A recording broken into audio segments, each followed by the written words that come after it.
here's another thing that made me an advocate of psychoanalytic thinking.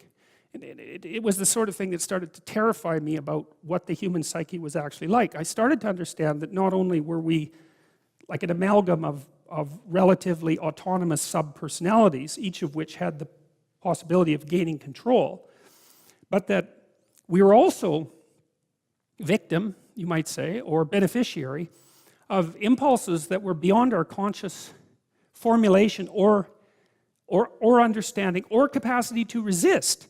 So here's a funny story. So I was talking to one of my Patreon people online this week, and he said he was a committed atheist, and that's fine. You know, lots of atheists are very honest people, and they're atheists because they don't know how to reconcile what they know with traditional claims, let's say, and they're not willing to just mangle them together, you know. And there might be cynicism, all that associated with it as well. But he said he was entranced by these biblical lectures, you know, which is pretty weird.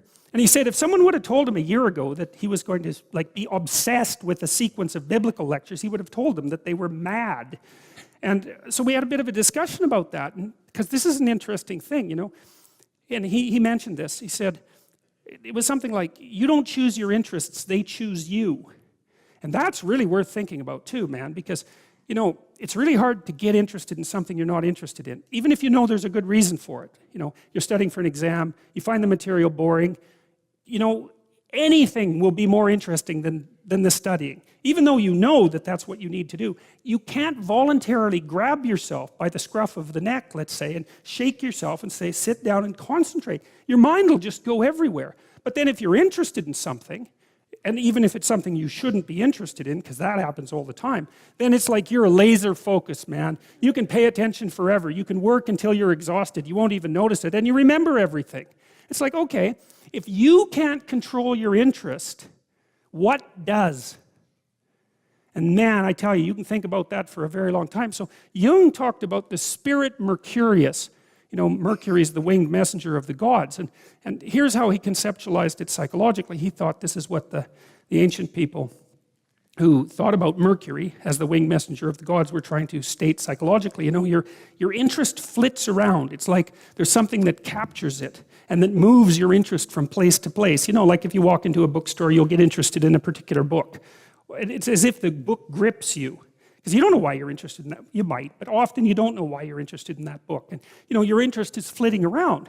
And so that's Mercury. The thing that makes your interest flicker around is Mercury, the winged messenger of the gods.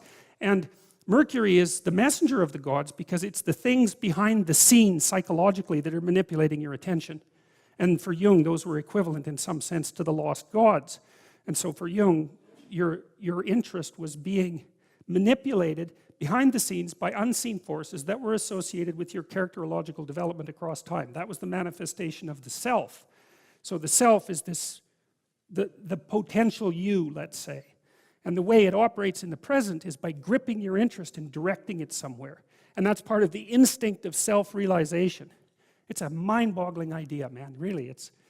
I think it's correct. I can't see how it can't be correct. It doesn't mean I understand it completely, but it certainly seems phenomenologically correct. And I mean, the potential that you are has to manifest itself somehow in the here and now. It has to. And what better way than by directing your attention? You know, it's like, it seems like this might be useful for you. Or maybe you get attracted to this person. Or maybe you admire this person. That happens with kids a lot. They'll admire someone and then copy them. And you can see that that's obviously part of their developmental progression. Right? It's a form of hero worship, but kids are very imitative and they hero worship at the drop of a hat. And so they're entranced by the next stage of development. And if they see someone who embodies that, especially if it's in the zone of proximal development, it's something they could achieve, stretching a bit. They find someone who embodies that next stage of development and then they start to imitate them and act like them. Well, adults are no different. We're no different. We do it at a perhaps more abstract and sophisticated level.